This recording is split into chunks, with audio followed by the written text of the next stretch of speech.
Shifting into the erythrocyte disorders, we need to look at some of the problems that can occur based on red blood cells. So we'll focus on anemia to start with. Now, anemia is going to be abnormally low oxygen carrying capacity. Now, I want to make an important distinction here. While it's saying abnormally low oxygen carrying capacity, that does not mean abnormally low cell counts for red blood cells.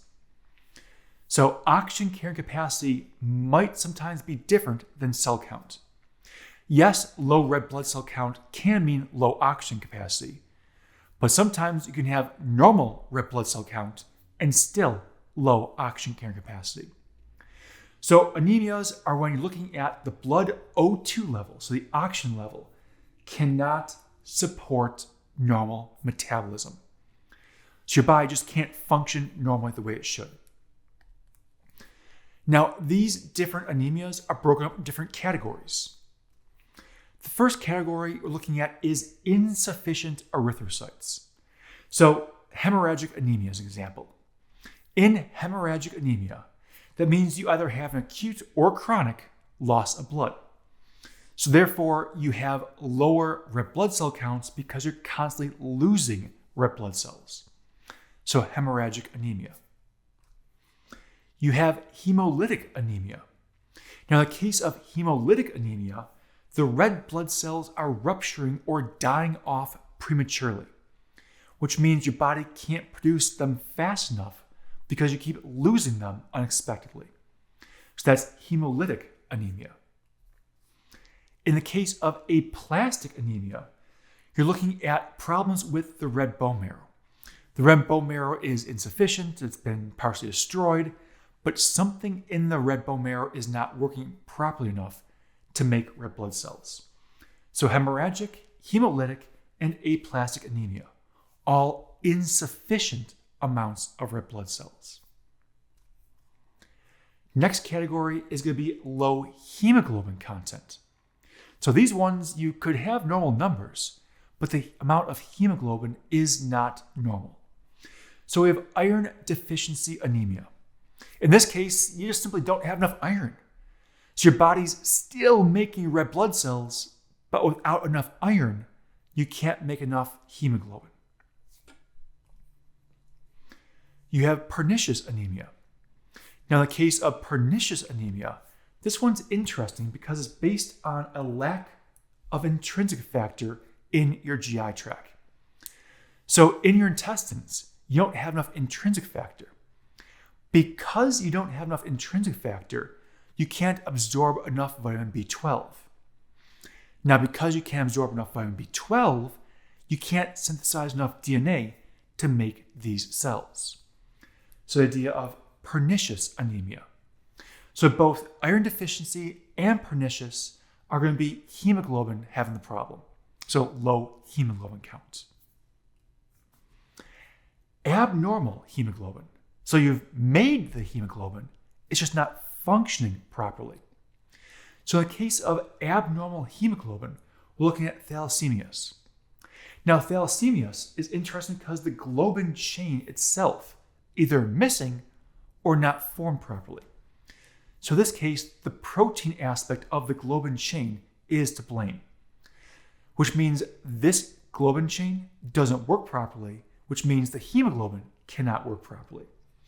So it's creating more of an abnormal hemoglobin that cannot carry enough oxygen. We have sickle cell anemia.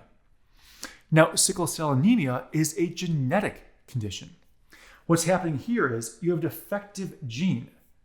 It's basically referred to as the HBS gene. This defective gene, instead of creating the normal round molecules that we have for our red blood cells, the red blood cells take on a sickle shape, kind of a crescent shape. So sickle cell anemia. And this is what you look at in sickle cell anemia. You're going to see cells that are not quite the right shape, looking more like a sickle or a curve. Because of this unusual shape of the red blood cells, they cannot carry enough oxygen. So in sickle cell anemia, A lot of times in this case, you're seeing there are some normal cells. They're nice and round. This would have one gene that's sickle cell, one gene that's normal.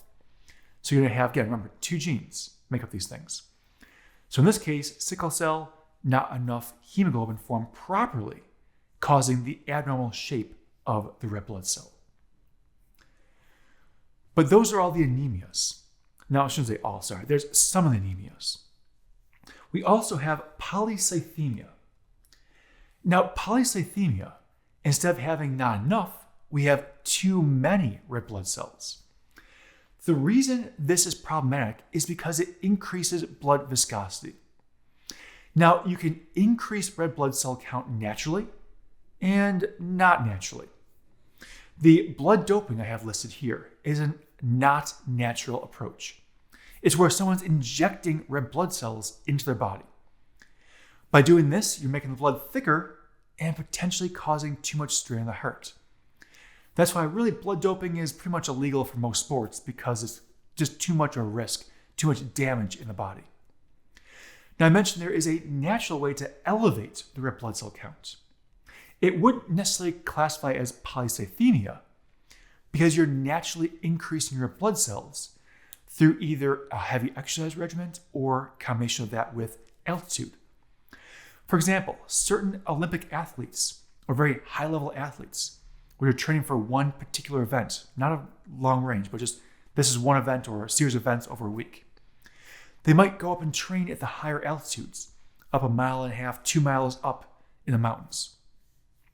This then has a lower oxygen concentration. As you're training in a lower oxygen environment, the body will compensate by making more red blood cells. Because remember, if you don't have enough oxygen in the body, erythropoietin is produced, telling your body make more red blood cells.